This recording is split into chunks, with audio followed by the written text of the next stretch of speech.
But for those who don't know you, tell us a bit about your background and what it is that you do. Yeah, like my background, I studied political science and accounting in school. I came back, I was doing just local wealth management. I then went into politics for a year. I took a year off my career. I went and reinvigorated the FBA. Then I became the deputy chair of the One Bermuda Alliance. Then I became a senator. Then I became the chairman of the One Bermuda Alliance. Then I went back into the private sector. Well, the public-private sector because I was at an audit firm. I was in public service there.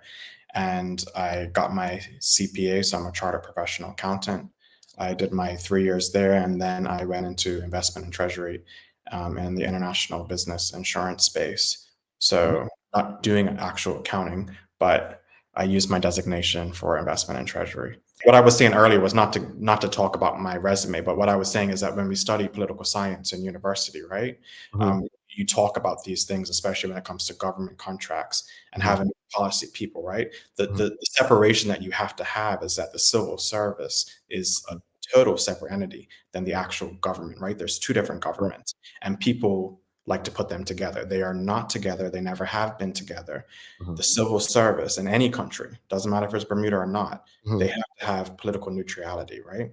mhm, So my thing is that in this case, when you have somebody like Lauren Francis, who's a brilliant individual, mhm, because she's running as an independent, she shouldn't have to resign because that's political neutrality. She's independent, mhm, right? So there should be space in there for her in mhm, that space. But if you're picking a side, if you're picking PLP or OBA, mhm, then that's not political neutrality. So I think we need to evolve the conversation and say to each other, what are we discussing, right? The political contracts for government are mhm, not for the big uppercase government mhm, for PLP. They're for the lowercase government to mhm. support the cabinet office. Just explain to this audience what led you to leaving the One Bermuda Alliance and run as an independent in Constituency 25, where you've previously run. I think the simpleness of it is that I'm a public servant, right? Mhm, I found myself within the OBA because that's where I leaned in terms of political ideology.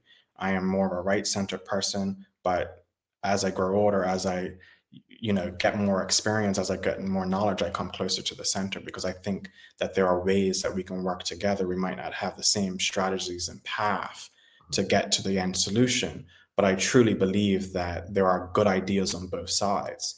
mhm, So in 2018, I saved face for the OBA because the candidate that we had in Constituency 25 dropped out at 10 o'clock before the press conference. And mhm, because I was deputy chair at the time, I was de facto communications director because we had no money to have a PR person. So I mhm, had called a press conference to announce Scott Pearman and the other candidate. And then the other candidate drops out. Gene Atherton calls me and says, "Listen, I don't have a candidate for tomorrow." And mhm, I'm like, we're the ones that announced Grant Gibbons and Jeff Barron resigning. The mhm, PLP announced their people 2 weeks ago, and you're telling me that we don't have two people to announce? mhm, I said, then the OBA is done. So I had to call because I already had my job offer from the local audit firm. I mhm, had to call them that morning before the press conference and say, listen, I told you I was getting out of politics, mhm. but I don't know what's going to happen, but I have to put my name forward to save the party because if we don't go forward, the party's over. So again, that happened a couple years ago. What led you to leaving recently, or like eventually leaving the party and to run as Yeah. an independent in a constituency where you've run before? Yeah. So my first when Craig Cannonier pretty much took out Gene Atherton Mhm, in September of that year, then they mhm, tried to remove me because they thought that I was in her pocket as the chairman and that I wasn't mhm, going to sanction their vote of no confidence in Gene Atherton. So they used the Constitution instead of using the OBA party Constitution to get rid of Gene Atherton, which created a constitutional mess where I had to have conversations with the governor at the time because he was like, well, what's going on? It's the chairman of the party who communicates with me. But mhm, your OBA secretary came up to my office to deliver a message on behalf of the member of parliament, and it was on the One Bermuda Alliance letterhead. So how did you sanction that? And I said, no, I didn't sanction it. And that's why it took so long for Craig Cannoneer to become the opposition leader back then, because those conversations were happening in the background, where the governor wanted the One Bermuda Alliance to go through their own constitution and have a party leadership contest. So you left the party at that time? I left the party at that time. I resigned. I Okay. came back into the room. I resigned again because I wanted to run for Constituency 25, and they wouldn't allow me to run. And why wouldn't they allow you to run after you put your name forward? What was the reason? Because they said they had a new and fresh candidate. Okay. And And so we now better you serve in decided to 27. run in this constituency where you've previously run, basically to combat that. Say that again? To combat, them not allowing you to run in that area, you've chosen to say, you know what? Well, I'll still run. I know these constituents. Well, I was actually naive, and I accepted 27 because I didn't know who the person was. Okay. And then when I realized who the person was, and it was Doug Dakuda, and I realized that I was swapping constituencies with him because he ran in 27 and 2020, I was like, well, what the hell's going on here? You said it was a new and fresh face. Mhm. So that's why I was just like, oh, this seems like it's a pay for play situation. Gotcha. And that's the principle that I resigned in OBA back then as well, because I'm not supporting that, right? The Got it. people of Constituency 25 shouldn't support that at all either. You're running as an independent. As an independent, how do you see yourself navigating Bermuda's political landscape differently from party affiliated candidates, especially as you were one previously? I think there's a freedom in nature, right? It goes back to basics. I think what people want is true representation. They want to be able to talk to me and be heard, but then have that security to know that the decisions that we make as a collective within Constituency 25 are the issues that we're raising in Parliament. And those issues are the issues that don't have any party lines attached to them. So if we talk about education, if we talk about healthcare, we have come up with a solution or a way to go forward within our constituency, and that's how we're going to fight that fight in the House of Parliament. It's not based on some party line. And people understand that simpleness, and that's what I'm trying to bring to the table, is just true representation and getting the people's voice back into Parliament. But where do you believe the PLP government has gone wrong? And if successful as an independent, what do you believe you can do to fix things?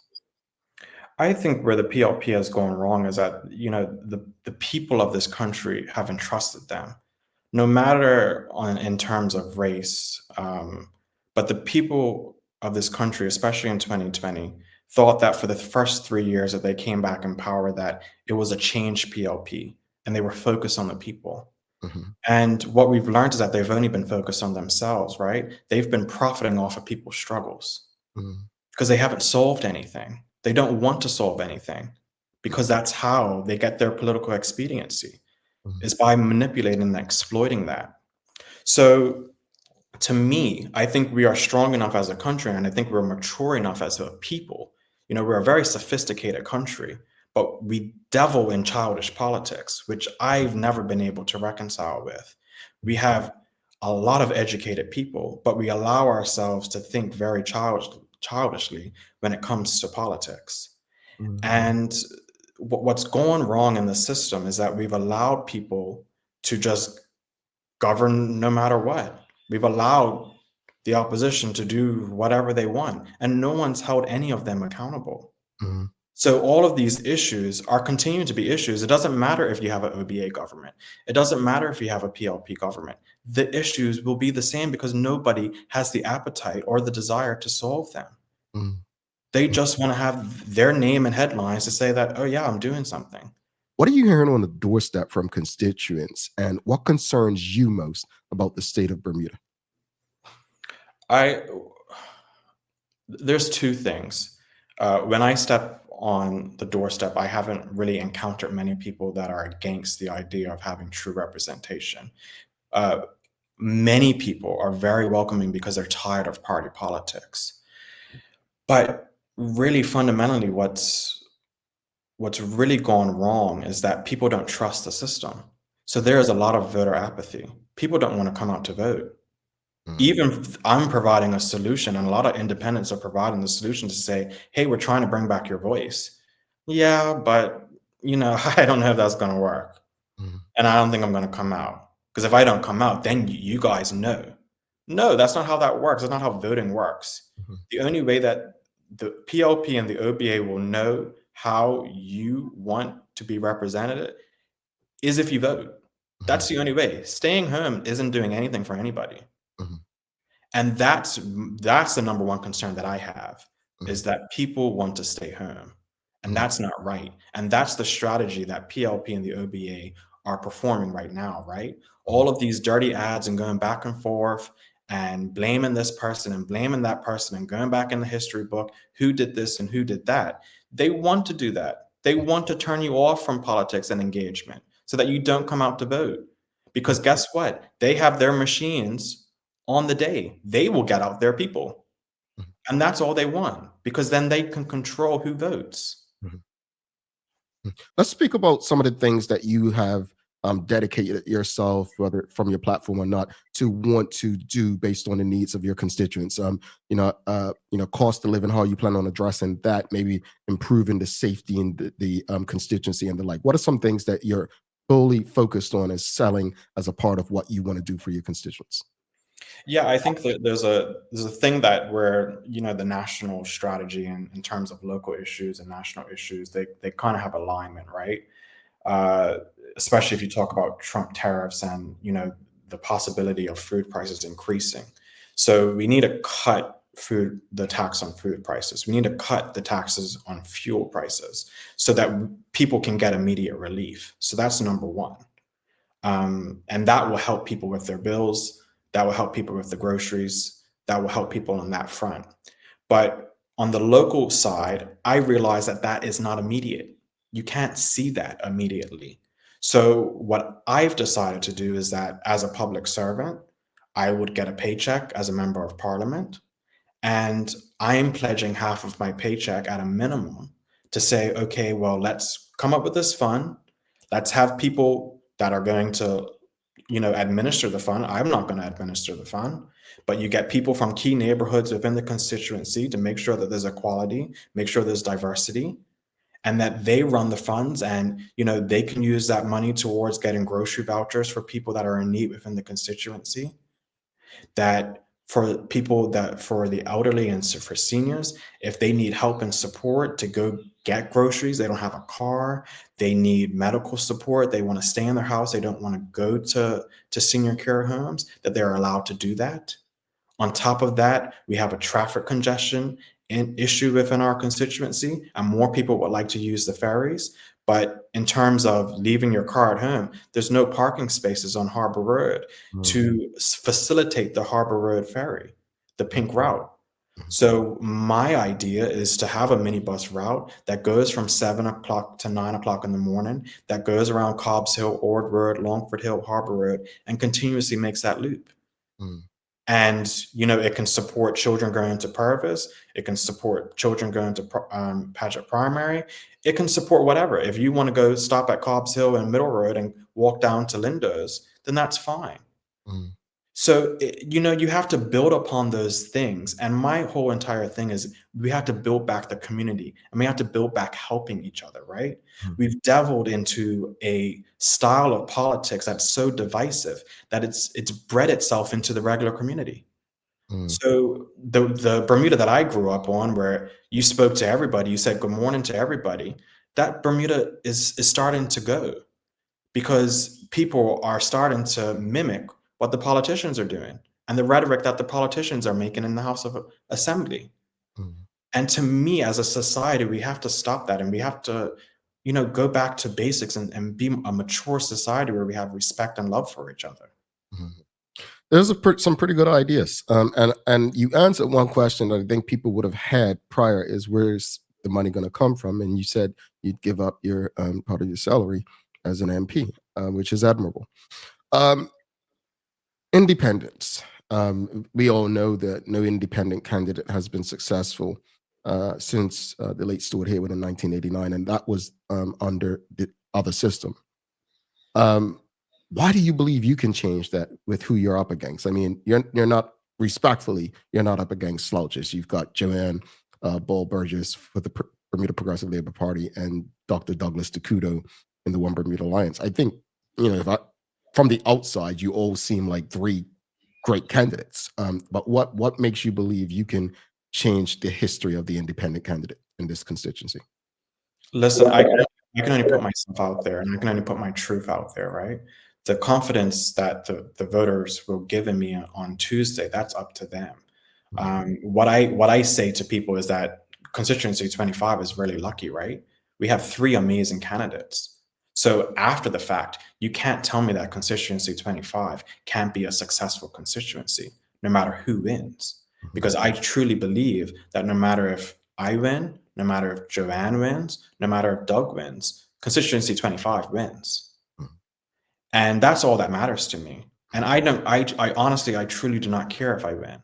I'm still going to help my constituency, because if I don't win, I'm still going to represent them. I'm still going to represent their interests, and I'm going to run again in the next election. Mhm. So I'm not going anywhere. And to me, that's why it doesn't matter if I give up my paycheck or not, because I'm going to be doing the same exact thing, whether I get paid for it or not. Indeed. Let's go to the audience. Got quite a few questions. And audience, I'll get through as many as possible. Michael Daniels says, if you are successful at the polls, how do you feel about the Imperial Group? I think the Imperial Group is great in terms of the unity that they want to bring to the country, right? I think all of us as independents, if you would say, what is the central value that you want to bring to the country, I think it's to bring unity and to get away from this divisive style of politics. So while I haven't, delved exactly into every single thing that the Imperial Group stands for, I know that there's goodwill people within that group that want to see and affect change. So I'm in support of it. I haven't, gone down into the realm of, looking at every single initiative that they want to have. But from what I've heard from people like Eugene Dean, I think there's great things that are happening in that space. Indeed. Shamari Sky, he says, I've heard stories of blackball, etc., for those who speak out against political parties. Is that still an issue presently? What advice do you have for others who want to speak out but are fearful?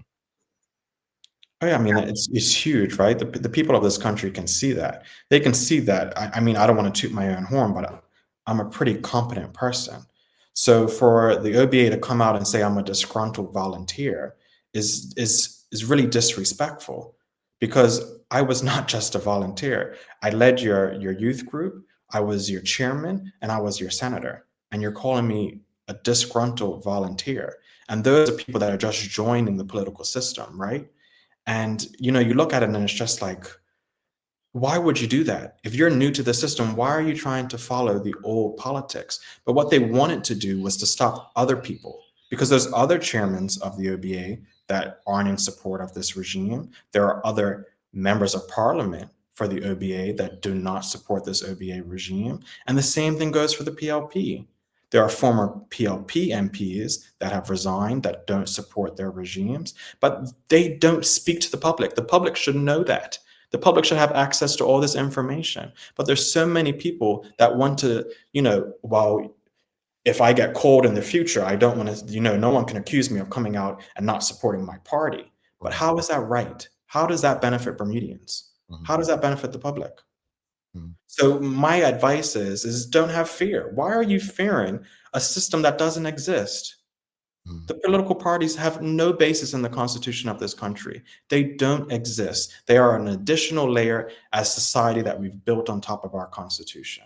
But Mhm. you shouldn't fear something that doesn't exist.